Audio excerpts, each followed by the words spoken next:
So last week in our introduction chapter, especially we discussed about the five topics that Bhagavad Gita. Can you hear me? Yes, Prabhuji. Okay. Yes, Prabhu. So the five topics that the Bhagavad Gita discusses overall. So what are all the five?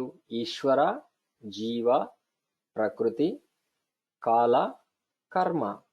So we discussed about what are all these five actually. Ishvara, the controller, especially here, Ishvara means the supreme controller. The supreme controller. So everything is emanating from him.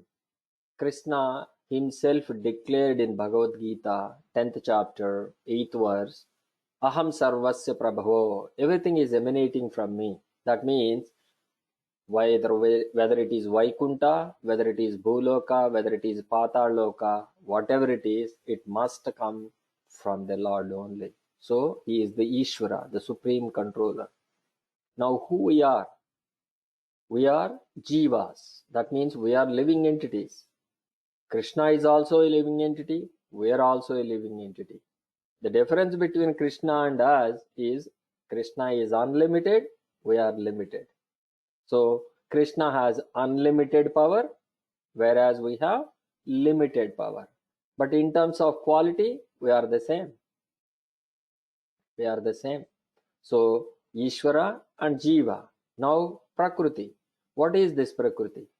This Prakriti has two forms. One is spiritual nature, another is material nature. Both are Prakriti. Both are Prakriti. But one is materially related, which is called Mahamaya. Another is spiritual related, it is called Yogamaya. Yogamaya is always with Krishna, whereas Mahamaya separated from Krishna. So this material world is the energy of Krishna, but separated from him. That is why it is called inferior. So anything that is closed with Krishna is superior. Anything that is far from Krishna is inferior. So that is why this material nature is inferior.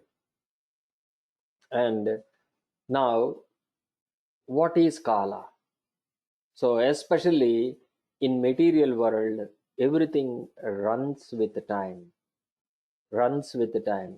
Without time, we cannot function. Without time, there is nothing in the material world that runs through. So if we look at the creation of this material world, when the elements were created, earth, water, ether, fire, sky, and air, these five elements were created, they didn't function, they are not cooperating one another. These elements are not cooperating. To cooperate them, the time has come. Kala. Kala is Krishna. Its time is Krishna. Kalosmi aham.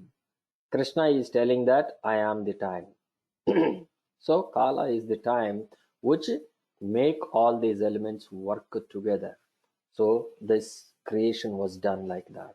That means Kala is the energy of Krishna which makes this world move. That is why we call it as past, present, future, isn't it?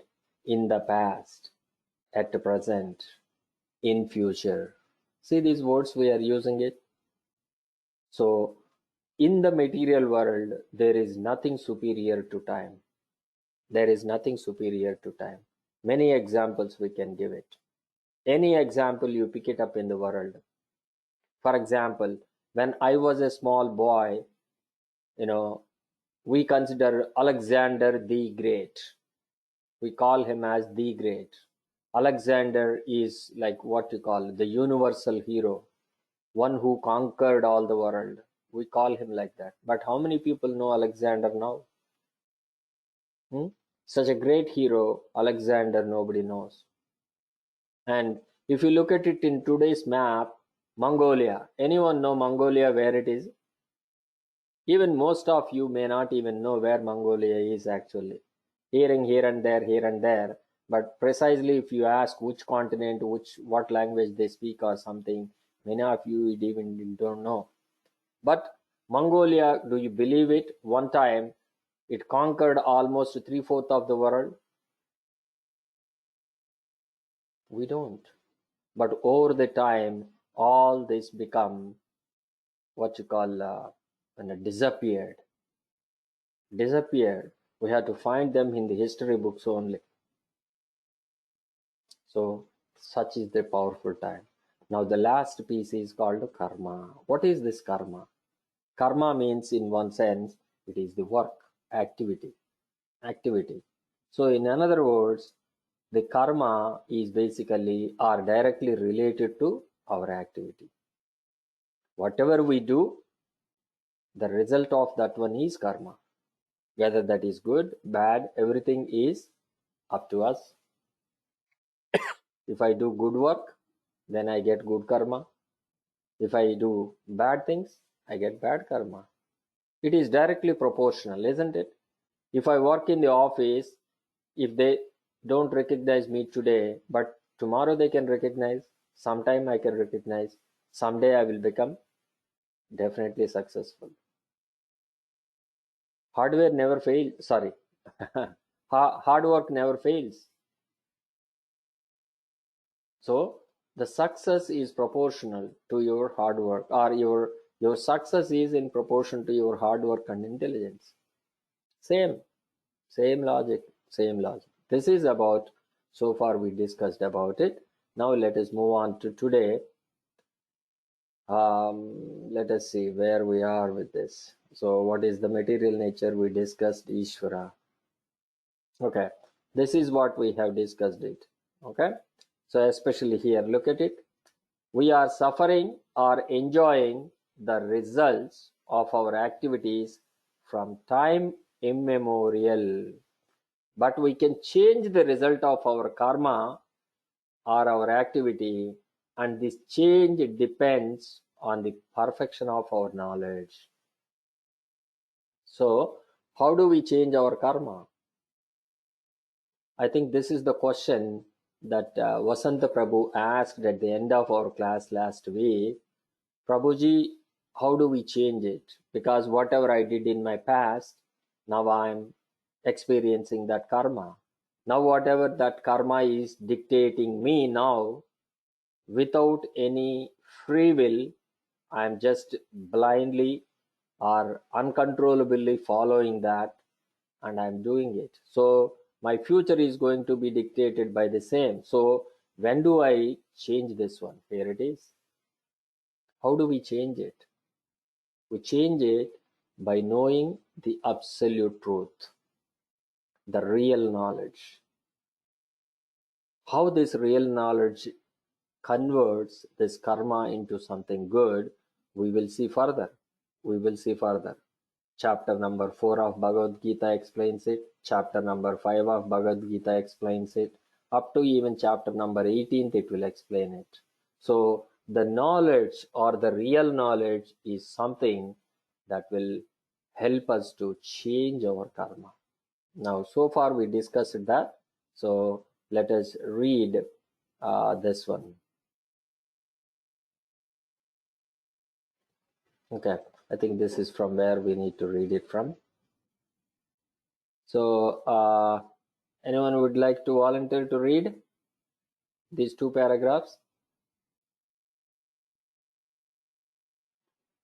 Hare Krishna Prabhuji. Yes, Neelma Mataji. Dandavata Mataji. Would you like to read, Mataji? Yes, Prabhuji. Yes. I heard someone wants to speak or something. Okay. Yes, go ahead, Mataji. The position of Ishvara, the Supreme Lord, is that of supreme consciousness. The jivas, or the living entities, being parts and parcels of the Supreme Lord, are also conscious. Both the living entity and material nature are explained as Prakriti, the energy of the Supreme Lord, but one of the two, the Jiva, is conscious. The other Prakriti is not conscious. That is the difference.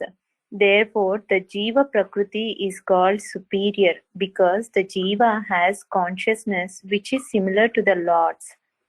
The Lord's is supreme consciousness, however, and one should not claim that the Jiva, the living entity, is also supremely conscious.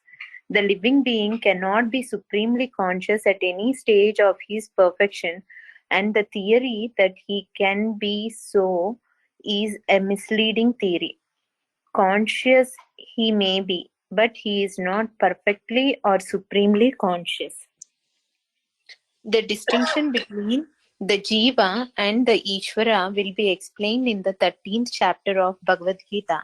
The Lord is Kshetrajna, conscious, as is the living being. But the living being is conscious of his particular body, whereas the Lord is conscious of all bodies. Because he lives in the heart of every living being, he is conscious of the psychic moments of the particular jivas. We should not forget this. It is also explained that the Paramatma, the Supreme Personality of Godhead, is living in everyone's heart as Ishvara, as the controller, and that he is giving direction for the living entity to act as he desires. The living entity forgets what to do. First of all, he makes a determination to act in a certain way, and then he is entangled in the actions and reactions of his own karma.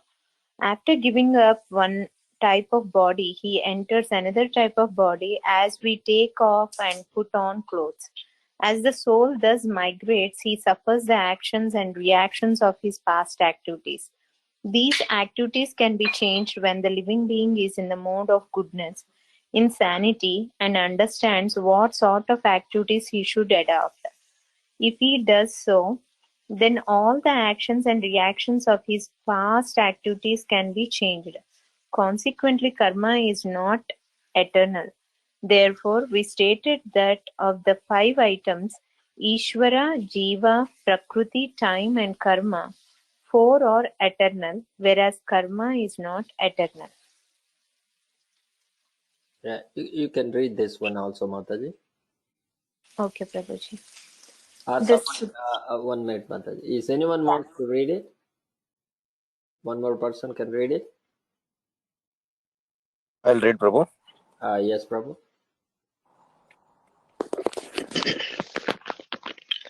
The supreme conscious Ishvara is similar to the living entity in this way. Both the consciousness of the Lord and that of the living entity are transcendental. It is not that consciousness is generated by the association of matter. That is a mistaken idea. The theory that consciousness develops under certain circumstances of material combination is not accepted in the Bhagavad Gita. Consciousness may be pervertedly reflected by the covering of material circumstances. Just as the light reflected through colored glass may appear to be a certain color, but the consciousness of the Lord is not materially affected. Lord Krishna says, Mayadhyakshena Prakritihi. When he descends into the material universe, his consciousness is not materially affected. If he were so affected, he would be unfit to speak on transcendental matters as he does in the Bhagavad Gita. One cannot say anything about the transcendental world without being free from materially contaminated consciousness. So the Lord is not materially contaminated.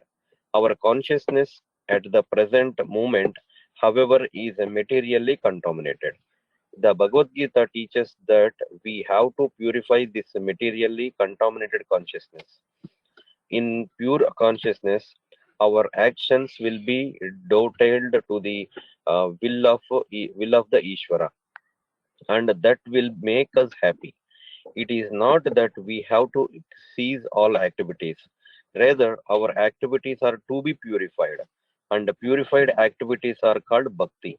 Activities in bhakti appear to be like ordinary activities, but they are not contaminated. An ignorant person may see that a devotee is acting or working like an ordinary man, but such a person with a poor fund of knowledge does not know that the activities of the devotee or of the Lord are not contaminated by impure consciousness or matter. They are transcendental to the three modes of nature. We should know, however, that at this point our consciousness is contaminated. Thank you, Prabhu. You can stop it here, Prabhu. So in these three paragraphs, we can clearly understand, what this Bhagavad Gita is offering.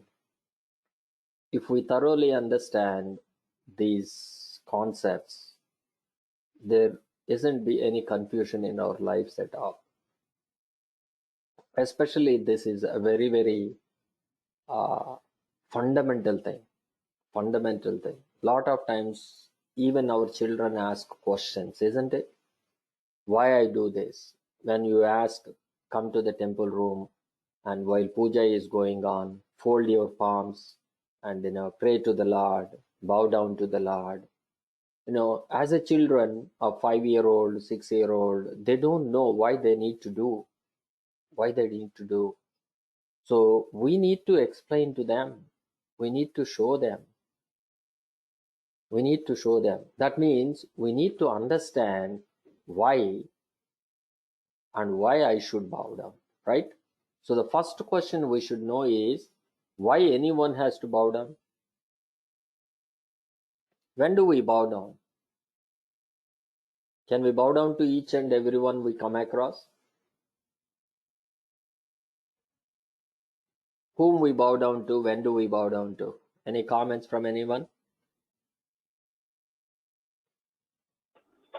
No, Prabhu. In front of elders or superiors. That's correct. In front of elders and superiors, in general, we bow down, right? Our parents, our uncles, if they are elder, we bow down. Any old people, grandfather, grandparents, respectable, we bow down. We bow down. That means they are superior.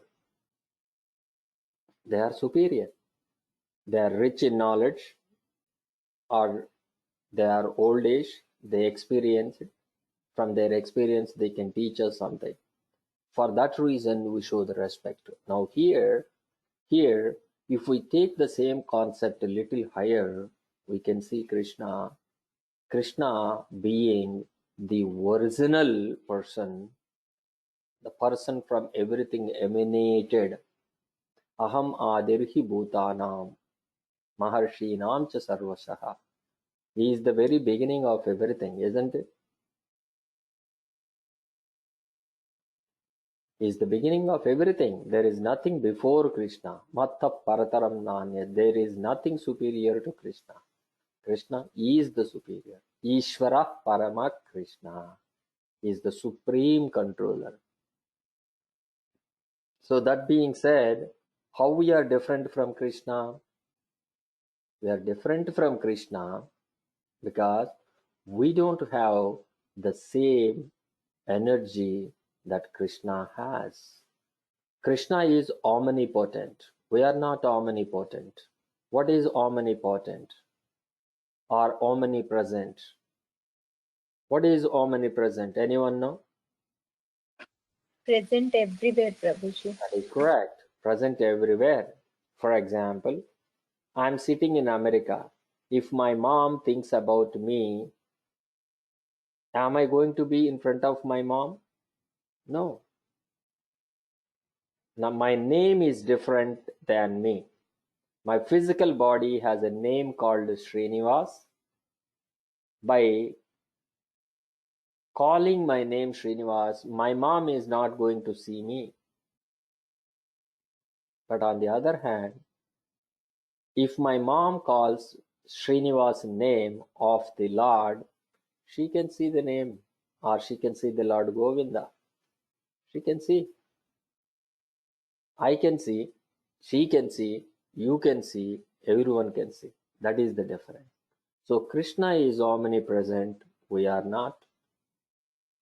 But we are also a living entity. That means we change, we move, we animate. Unlike matter, we move. For example, stones. Do you see stones grow? Of course, there are some stones that grows. But can we see how often we see the mountains grow more and more, more and more? We don't see. The way we see, it's difficult to see anything that grows. Our home, we built it with certain size. Let us say 1600 square feet home. Is the 1600 square feet home is going to grow to 1800 in 10 years? No, no. But if there is an infant born in that home, in 10 years he will be 10 years old. The home is not growing, but the child is growing. This is the difference. One is Prakriti, which is called dead matter. Our body pretty much is a dead matter, isn't it? As soon as the life force leaves our body, what do we call it as? We call it as dead body. We call it skeleton. We call it passed away, gone. And what do we do with that body? We criminate. No use. We criminate. We criminate. That means this body has a value when there is a conscious in it. There is a conscious in it. That is why avidya karma sanyaya. This body is avidya. There is nothing vidya. There is nothing knowledge. Nothing belongs to this body. Karma, all it has is what? Fruitive activities. This body is used to do fruitive activities. That is why, Krishna's energies are categorized into three. Krishna has millions of energies, but they were broadly categorized into three. What are those? Vishnu Shakti Paraprokta, Kshetragnakya Tadapara, Avidya Karma Sanyaya Tritiya Shaktir Ishyate.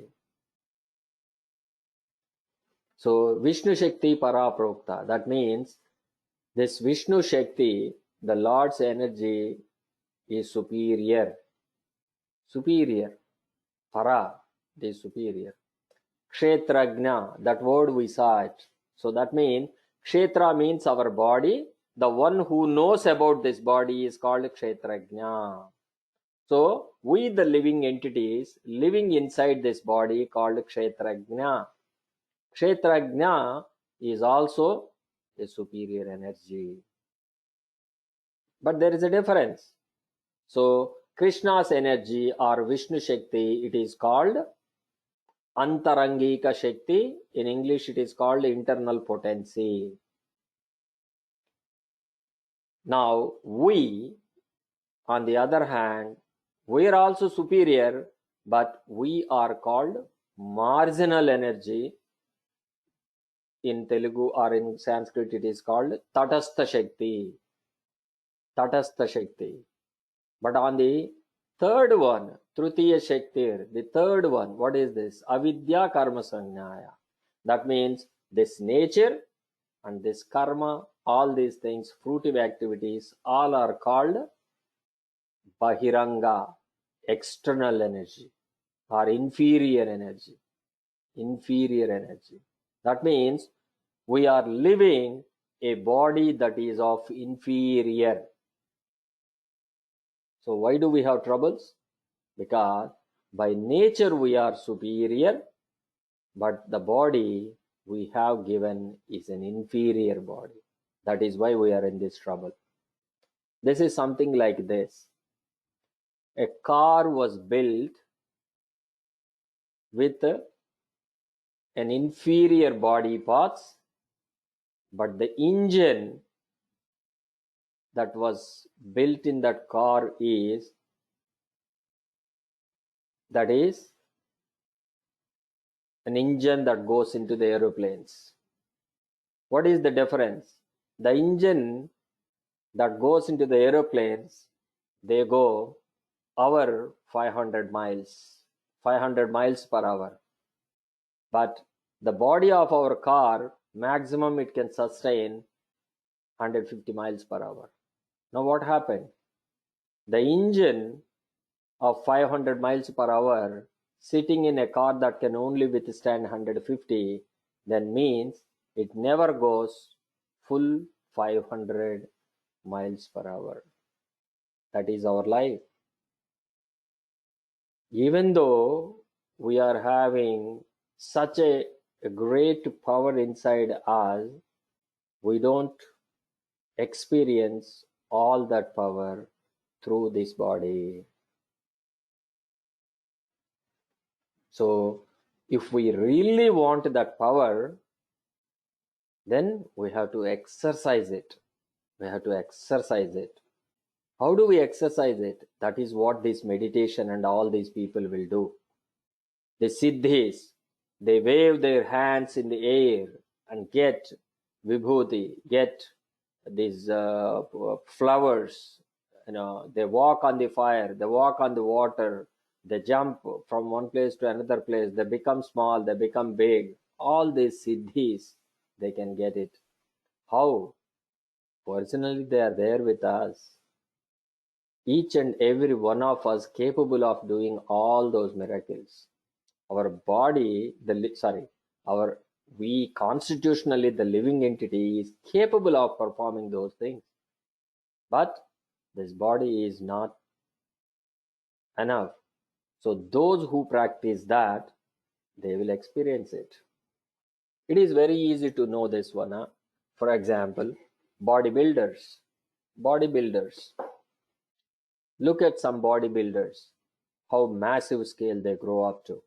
I don't know how many of you are familiar with Ronnie Coleman. He's what you call Olympiad, or what you call what is it? Mr. Universe. Mr. Universe. 8 times, 9 times Mr. Universe or something. You know what he can lift? He can lift 1000 kgs. What is this? That's almost 1 ton. Any human can lift 1 ton? Is not easy. In our cars are not even 1 ton. Our cars are probably 650 pounds or something like that. So that means he can easily lift the car and put it aside. How is it possible? That means he tapped the energy which is inside. That means the physical energy, he tapped it inside through rigorous exercises. We can do that. We can do that. I don't know how many of you are watched these martial arts practitioners. They call it as chi. Chi means energy. Energy. They can bring out that energy from the body through their hands, legs, separately. So some people, they chop their hand far from you, but it will cut through our hand, whatever it is. How is it possible? Even without touching our body, by just waving or slashing the air, how could they cut us? They can. That means what? The energy that is releasing from their palm is acting like an extended sword and cutting our body. The air is used as an extended sword. Is it possible? Yes, it is possible. So Jiva is capable of doing it, but our body is limited capacity. Limited capacity. So that is why he is telling that we are sitting in this body. We are sitting in this body. Now, why this body is affecting us? Why not Krishna? Why not Krishna? Anyone have any comment? Why this body, material body, made up of Prakriti, is affecting us Why not Krishna? Anyone have any comment?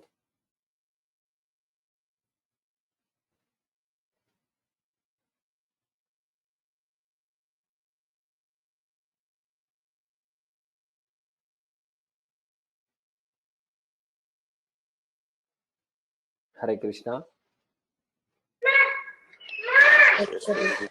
The personality of God, how it could be impacting. The simple question is, this body is affecting us. One day cold, one day hot, one day fever, one day happy, one day not. Why it is limiting our abilities? Why it is not limiting Krishna? Krishna also has two hands, one head, all these things, just like us. We are created after Krishna. We are created after Krishna. That means some form and respect. We are just like Krishna. So that means Krishna's form is also somewhat like us. So why it is not restricted? Why it is not restricting Krishna?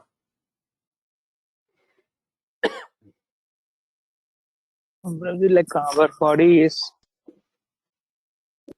weak. I think Nayana Prabhuji is having little trouble with his mic. Anyone else have any comment?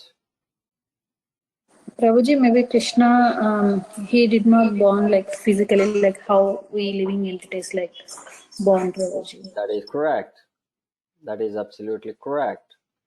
Krishna is not having a body that is made up of these material elements. Our body is made up of material elements. I don't know how many of you are familiar with our ritual process. When, or I don't know, when any of you seen this one, at least in movies, you should have seen this. Especially in Christians, when they bury the body in a casket or coffin, they drop it and they take little dirt to hand and they drop in onto the coffin. And what are the words they use it? Anyone remember what words they use it? These are famous words. Even many religious uses to one form or the other. What is they do? They take the dirt in hand, drop it onto the coffin and say one line. What is that line?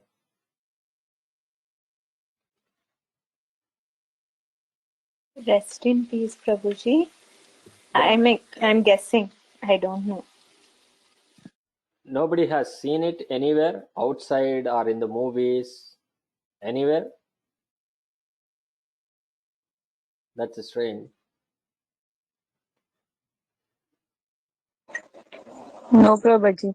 Hmm. I never heard. I never saw one. Okay. Sorry. When they take dirt in hand and drop it, and they say, earth to earth, dust to dust. Earth to earth, dust to dust. Or ashes to ashes. So ashes to ashes. So if the body was burnt, when the body was burnt, say this is buried. When they buried, they say like that. When if you say burnt, then ashes to ashes. So what does it mean actually? So our body should never ever be disrespected. Why we have to criminate? Because by criminating, we put them to fire. By criminating, that means we bury them. What it mean? Our body is made up of all these five elements. What are those five elements? Earth, water, fire, ether, air. These are the five elements our body is made up of.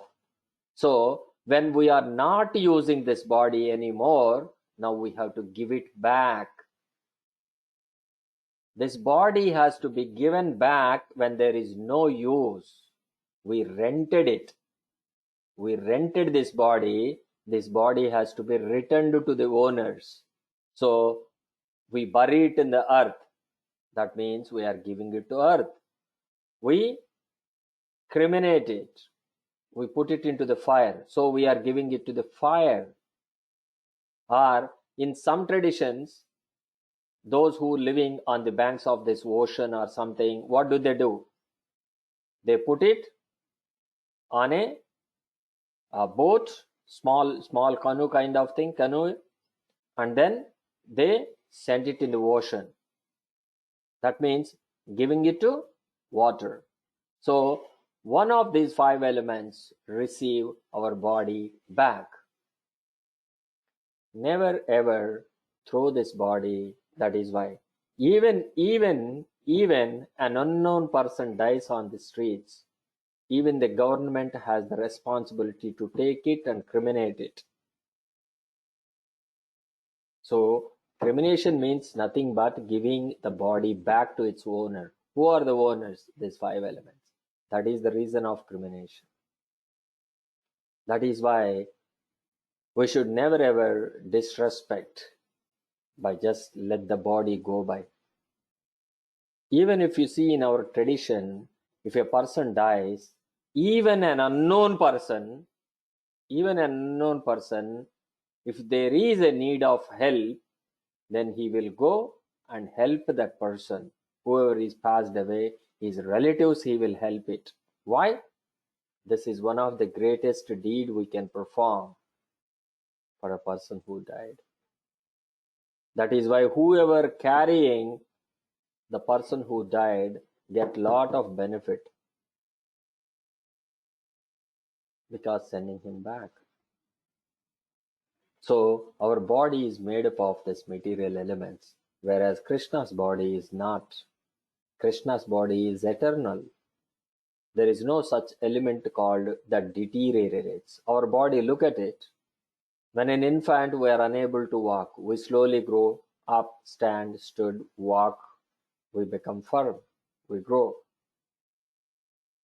And I can feel like I can work, do anything and everything. Then what happened? After some time, after 60, 70, I will go back. Go back where? My strength is dwindled.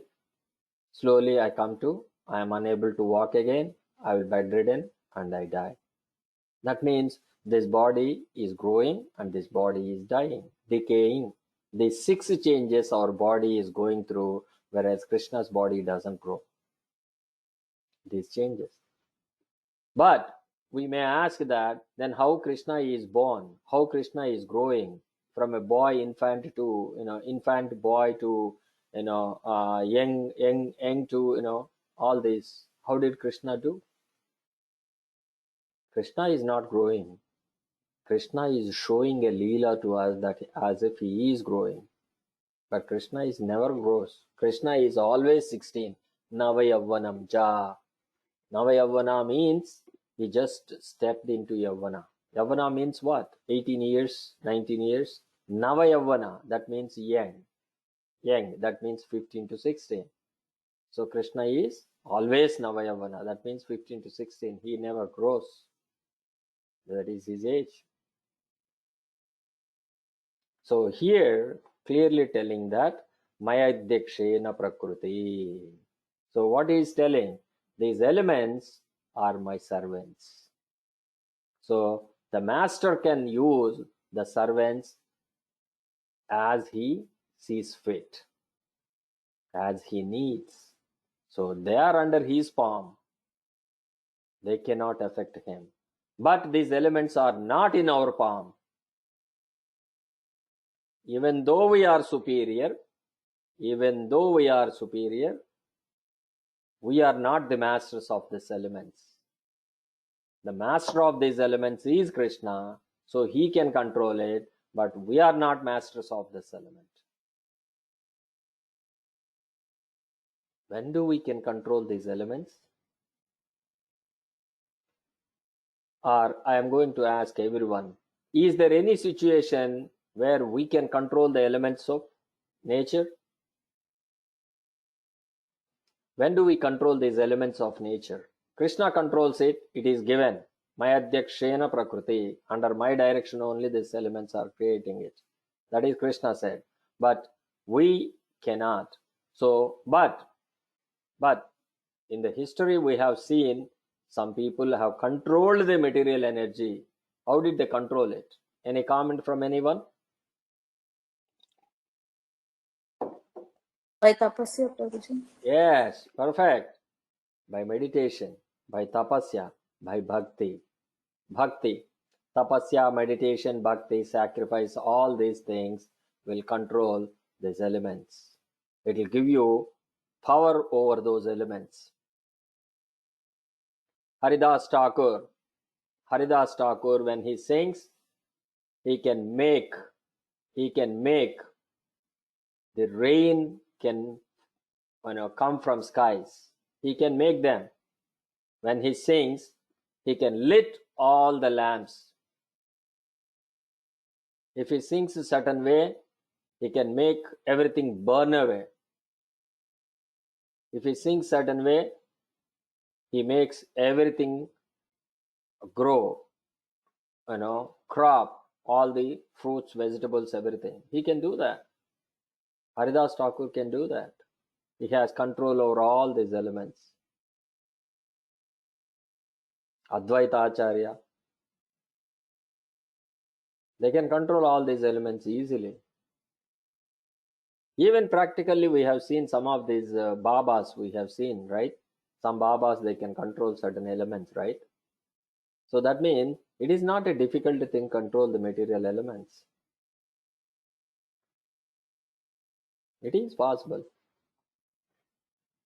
See, certain countries, I don't know, this is one of my observation. How much you are all familiar with Korea, China? At least you have seen the people, right? In America also you see some Chinese people, Korean people, right? Our Indian people, American people, you can gauge the age. You can gauge the age.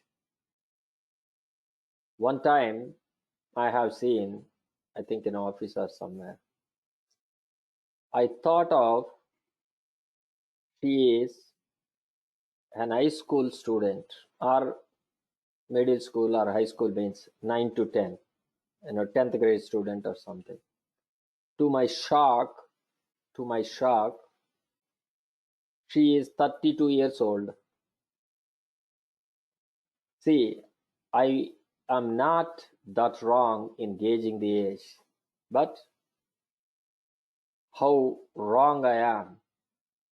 I thought of she is just ninth grade. Ninth grade means what? A maximum 15 years. So how did I make a gap of 15 to 16, 17 years?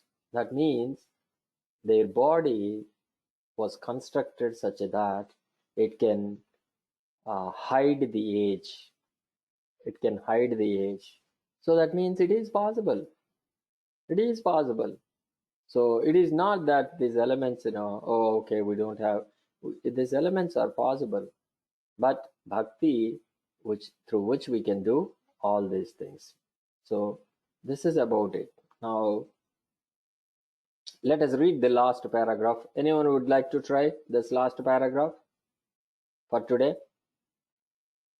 Whatever I highlighted. I would like to try, Prabhuji. Yes, Mataji, please. Whoever is said. Is it who said? It's Kirti Prabhuji. Yes, Prabhuji. yes, Mataji, please go ahead. Please. When we are materially contaminated, we are called conditioned. False consciousness is exhibited under the impression that I am a product of material nature. This is called false ego. One who is absorbed in the thought of bodily conceptions cannot understand his situation. Bhagavad Gita was spoken to liberate one from the bodily conception of life.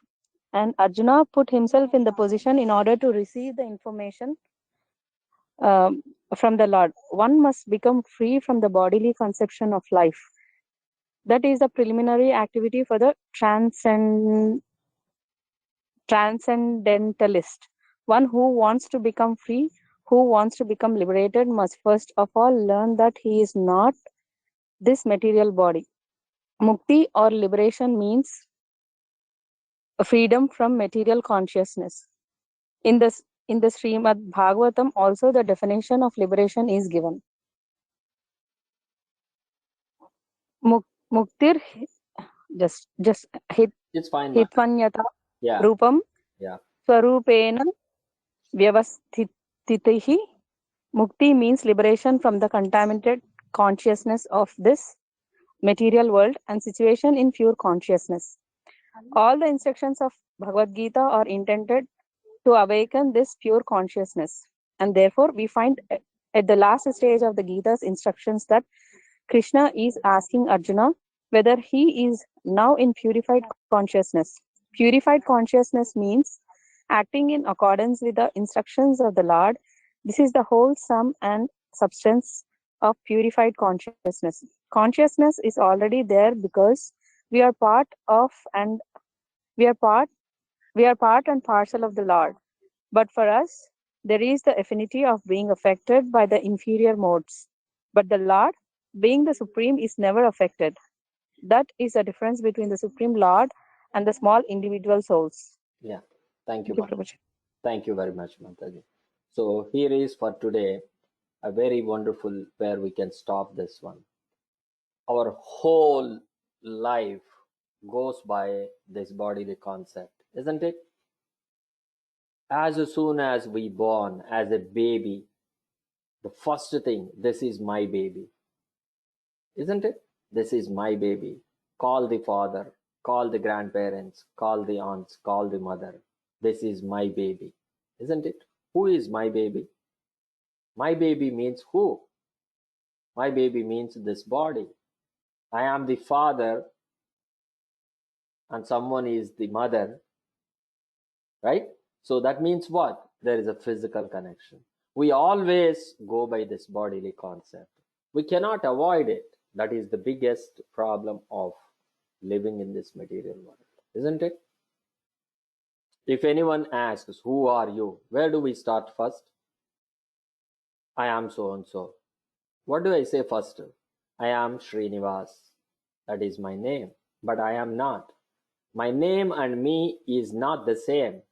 But I say I am Srinivas. I never say my body has a name called Srinivas. Do I say like that? People say that I am insane. I never say that my body has the name called Srinivas. I say I am Srinivas. That means this body. My parents are so and so. My parents are bodies too. That means all our relationship are made up of or from this body. This is my ego is speaking. My ego is speaking. I. We cannot avoid this I at all. Isn't it? These are my children. Isn't it? These are my parents. This is my country. This is my home. This is the concept we are living in. As long as we are living with this bodily concept, we never ever be happy. Why? Why? Because this body has everything limited, but our desire for happiness is unlimited. The happiness is unlimited, our body is limited. So when can we be happy? Our desires are unlimited, right? If I am living in an apartment, say for example, first we came from India, we are living in a guest house provided by the owner of the or the company owner in a guest house, sharing with other folks, sitting on a bench. So what is the first goal? Let me have a job, get into an apartment. Now I got into an apartment, I have a job. Now after working couple of years, now I wanted to buy a home of my own, from the rented home to my home. Now I joined home. Now get married, have everything. Now children have come. Then what happened? Now I wanted to buy a second vehicle to support family. I have a car, but now I need to buy a family van. We all can go leisurely. Now what happened? Second car was added. I give wonderful reasons for all of this one though. But I'm adding more stress to my daily work. If anything happens, I have mortgage left, I have my car mortgage, everything, insurance, all has to be paid. Everything is coming from my job. So how much stress I'm taking it? Lot and lot and lot. This is how we live. This is how we live. So the biggest problem for us is the reason why we are unable to happy is, or let me ask before I make my statement, can anyone tell what is the reason why we are unable to be happy, even in spite of having good family, good job, good bank balance, house, car, and everything? Why still we are not able to happy? Any reason? Anyone made a comment? Anyone can make a comment?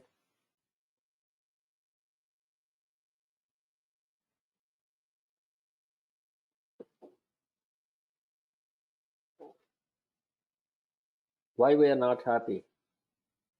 Our desires are unlimited. We are not satisfied with what we. We are not satisfied with what we have.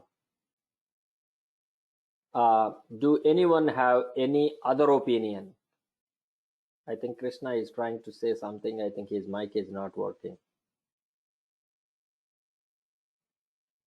Okay, someone else have any comment? Why we are not happy? Krishna said we are not satisfied with what we have. That is the real reason? Probably maybe we think that Jealousy also. One at a time, Mataji. Nalini Mataji. Nalini Mataji or Nainar Prabhu, one of you. Yeah, jealousy. Maybe because of jealousy, Prabhuji. Jealousy is comparing with the other people, because sometimes people won't be jealous at all. They don't compare even at all. Cause of lots of desires, having unlimited desires. Yes, Kirti Mataji said unlimited desires. Okay, let's hold that thought, Mataji. Nayana Prabhu, you're saying something, Prabhu? yes, so I was trying to say, like, we are seeing the happiness in the wrong place. Like, we are thinking that these material things will give happiness, but that's temporary. That's why our happiness is also temporary. Yeah. So the biggest problem in our life is, you can all of you, when you went back after this class, think about this one. Okay, we always focus on what I don't have. We always go after what I don't have. We never focus on what I have, isn't it? Our focus is always on what we don't have. But many things we don't have. As Kirti Mataji mentioned, things are unlimited outside. Lifetime is not enough to procure all the things that are available outside. So our focus is always on things that I don't have. But we never focus on what we have. That's the problem. Happiness is the other way around. Krishna Prabhu mentioned dissatisfied, not satisfying. That means what exactly? As soon as you limit yourself not wanting for something, that means you are restricted. You are restricted. I don't desire anymore anything. I limit. Then what happened? That is satisfaction, not happiness. See the problem where we are going? If I limit myself, not wanting any new things, satisfaction will get, not happiness. See the difference? If we are satisfied with what we have, that is not happiness. Happiness is an ever increasing one. Happiness is not a stale one. When it is stale, that is not happiness. Satisfaction is stale. I'm getting 100,000, family is good, everyone is doing good. Let me have this 100,000, have a small apartment, small car, everything. This is satisfaction. This is not happiness. Happiness means not limiting myself and adjusting and working. This is adjustment. But on the other hand, when I'm asking for things that are not there, they are constantly going, but I'm not capable of it. So the problem is, as Nayanar Prabhu mentioned, looking at the wrong place. That means we are looking in the material world where there is no happiness at all. We are searching a wrong place. This place, Dukkhalayam. This place is not meant for happiness. When there is not meant for happiness, where do we find it? All we find is temporary relief. See the difference? Temporary relief. When I don't have a home, I'm living in an apartment, coming from an apartment to own home, giving me a temporary happiness. Actually, this is relief, a temporary happiness. When I don't have a car, I got a car, a temporary relief. A temporary happiness, which is a relief, not true happiness. True happiness means when I have the car, I should satisfy, I should never ask for anything at all. But car is not happiness. Car itself is not happiness. Buying car itself is not happiness. Happiness is something which is spontaneous. It will keep growing. In the material world, there is no such thing like that. So, that is the reason why transcendental world is exactly opposite of it. So, transcendental world, there is no limit. You can love Krishna whatever the way you want it. For example, you are a tree in Goloka. You looked at Krishna and Krishna is dancing with Gopi. And suddenly you, being a tree and wants to play with Krishna, dance with Krishna. What happened? Suddenly you can take a form of a Gopi and dance with Krishna. That means there is no restriction there. A tree cannot be a Gopi. A tree can also become a Gopi and dance with Krishna too. So in the material world, there is no these limitations like what we have now. I'm a woman body, woman. I can never be a boy. I can never be a man, vice versa. Those restrictions were not there. That is why it is unlimited, where you can experience happiness unlimitedly. That is why our dissatisfaction in this material world. We may say that a lot of people are happy in this world. No, nobody is happy in this world at all. A lot of people are adjusted. A lot of people are satisfied. A lot of people are living successfully. That is what the definition.